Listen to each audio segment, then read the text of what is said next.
Ouverture au centre de démonstration et de promotion de technologie de la 6e édition des Journées des métiers de la transformation. Les détails dans ce journal.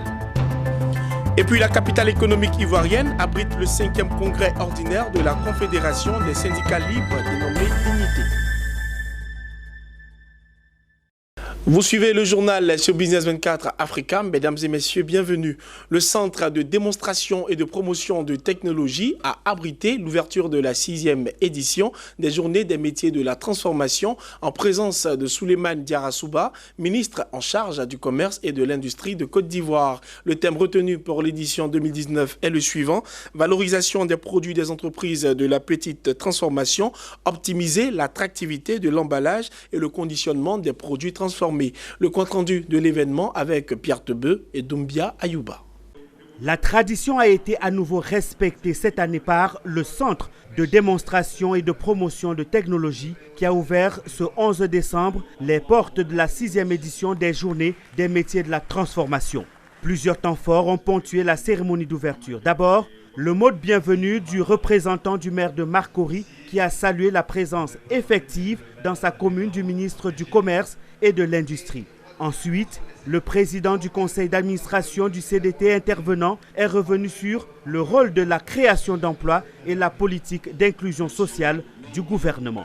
Le développement du secteur de la petite agro-industrie, qui joue un rôle important dans la création d'emplois décents et de richesses, et la création de richesses partagées, constitue un pilier essentiel de la politique d'inclusion sociale du gouvernement. Le directeur général, quant à lui, a insisté sur l'évolution des éditions précédentes et a appelé le gouvernement à perpétuer ces journées qui valorisent l'attractivité dans le secteur des entreprises de la petite transformation.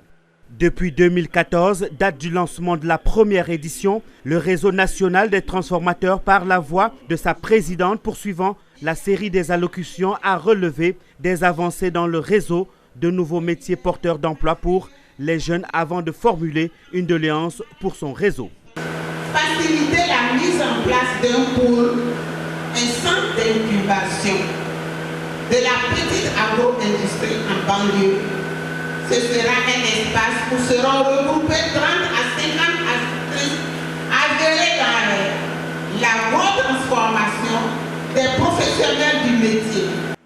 Enfin, la séquence des discours s'est achevée par l'adresse du ministre du Commerce et de l'Industrie qui est revenu sur l'urgence de la transformation des produits locaux eu égard au potentiel industriel de la Côte d'Ivoire. Il s'agit entre autres de doter nos populations, notamment les jeunes et les femmes, de moyens adéquats pour valoriser leur potentiel entrepreneurial par la création et la gestion de micro-entreprises dans tous les secteurs, en particulier dans l'agro-industrie. Plusieurs thèmes seront développés durant ces journées, notamment celui de la problématique de l'emballage et du conditionnement des produits des entreprises du secteur de la petite transformation, mais également du financement des entreprises en Côte d'Ivoire.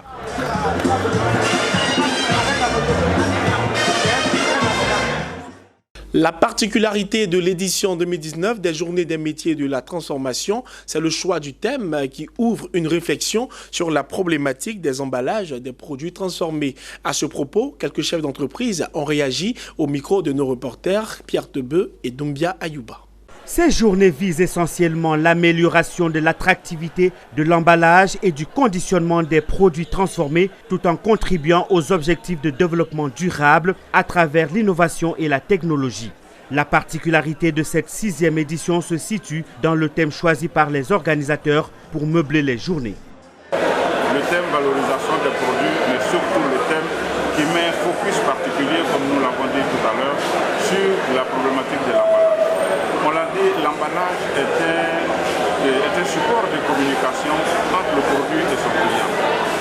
Et nos femmes, je veux dire pratiquement tous les opérateurs qui ont quelque chose à mettre sur le marché en Côte d'Ivoire sont confrontés à cette problématique de l'emballage.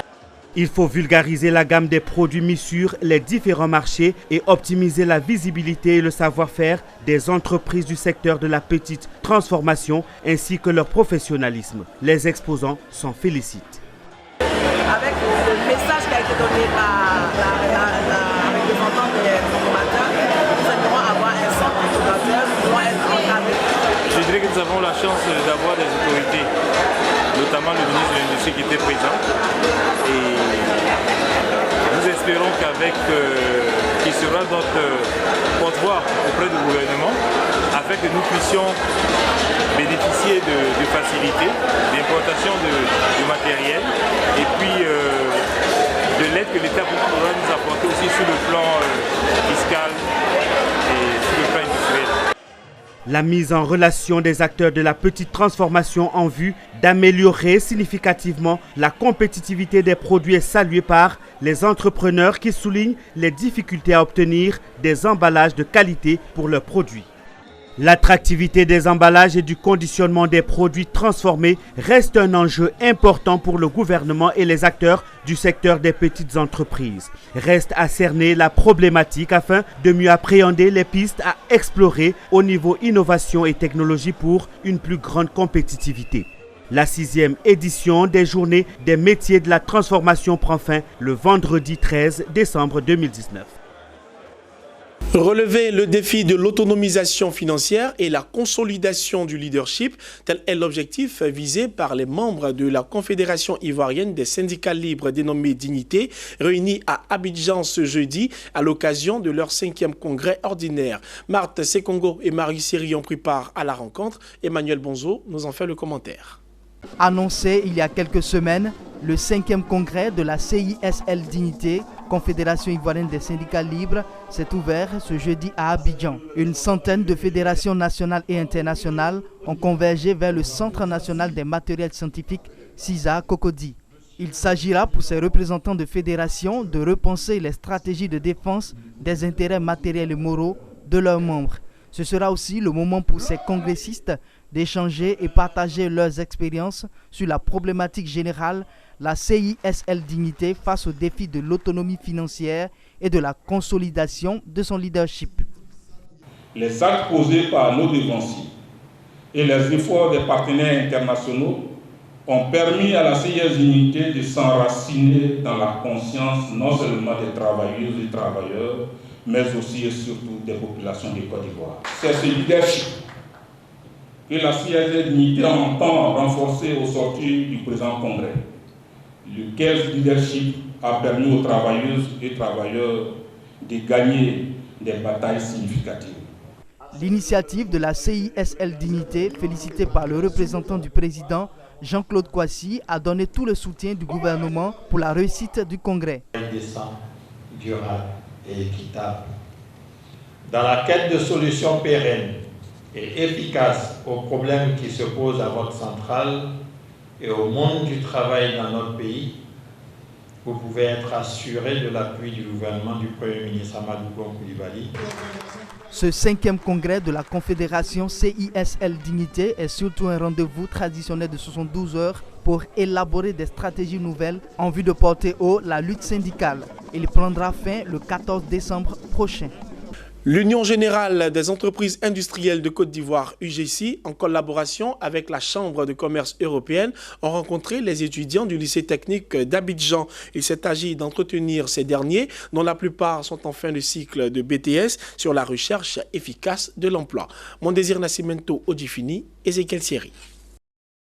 C'est une rencontre entre les futurs diplômés du lycée technique de Cocody Abidjan et l'Union des entreprises industrielles de Côte d'Ivoire, UGC. Première du genre, cette rencontre vise à préparer ces jeunes étudiants en fin de cycle pour la plupart à une recherche efficace d'emploi. Les outils, les techniques de recherche d'emploi et même les prédispositions nécessaires pour réussir un entretien d'embauche, tous ces points parcourus par les formateurs.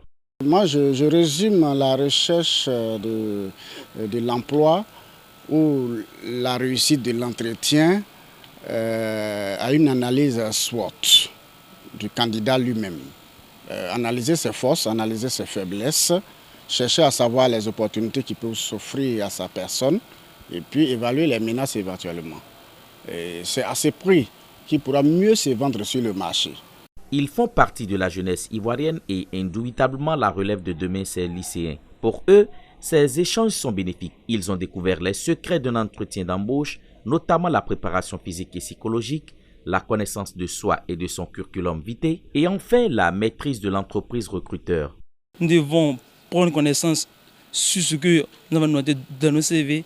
Nous devons chercher à connaître l'entreprise et quels sont les produits que l'entreprise produit et aussi quel est le chiffre d'affaires de l'entreprise. C'est que j'ai beaucoup appris parce que j'ignorais beaucoup de choses.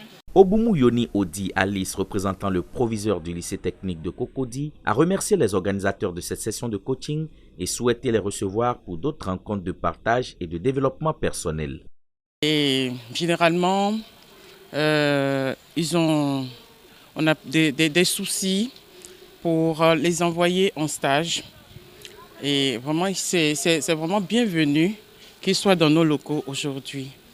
Il faut noter que ces sessions de coaching s'inscrivent dans le cadre du projet S'investir ensemble, un projet financé par l'Union européenne qui s'appuie sur les compétences de 3 organisations faîtières du secteur privé européen et ivoirien, à savoir l'Eurocham, la CGECI, Confédération Générale des Entreprises de Côte d'Ivoire, et l'UGECI. La pratique est en train de devenir un triste phénomène. En Côte d'Ivoire, les congés anticipés engendrés par certains élèves exaspèrent parents et autorités éducatives. Surtout que dans la ville de Daloa, l'on a enregistré mort d'homme suite à des perturbations. Ce mercredi, le ministère en charge de l'Éducation nationale est monté au créneau. Hervé Blayon et Richard Akeke nous font le point. Depuis quelques jours, précisément depuis le 5 décembre, l'école ivoirienne est secouée par endroits par des manifestations. Et la raison, c'est que des élèves de Côte d'Ivoire ont décidé eux-mêmes de confectionner leur propre calendrier scolaire. Une situation qui a malheureusement occasionné des pertes en vie humaine. On enregistre un mort à Dimokro, un mort à Agnaman et un mort à Daloa. Un bilan qu'a dénoncé le gouvernement ivoirien au cours d'une conférence de presse animée par la ministre de l'Éducation nationale, accompagnée par ses collègues de la sécurité, de l'administration du territoire et des droits de l'homme. À cette occasion, Kadia Camara a invité les parents d'élèves à la responsabilité avant d'indiquer des mesures coercitives. Tous les enfants qui ont commis ces actes, que ce soit ici à Abidjan ou à l'intérieur du pays, tous seront radiés de toutes les écoles de Côte d'Ivoire, publiques comme privées. Tous ces enfants qui ont fait des casses, les parents seront tenus de rembourser les frais de réparation de toutes les casses commises dans tous les établissements de Côte d'Ivoire. Les ministres en charge de la sécurité et de l'administration du territoire ont aussi indiqué que ces violences sont à mettre au compte de l'incivisme et de la responsabilité collective. Kandia Camara a invité la communauté éducative à la solidarité et à l'excellence avant de préciser que la date des congés de Noël et du Nouvel An reste maintenue au 20 décembre 2019. L'Union européenne a accordé un financement de 5 millions d'euros à l'Angola pour la mise en place d'un programme d'appui à la gouvernance économique. Ce programme, qui sera mis en œuvre par le FMI pendant 3 ans, permettra d'améliorer la crédibilité et l'efficacité des dépenses publiques, des investissements publics, ainsi que la transparence budgétaire. Voilà qui vient mettre un terme à cette édition. Merci de nous avoir suivis et bonne suite de programme sur votre chaîne panafricaine d'information économique.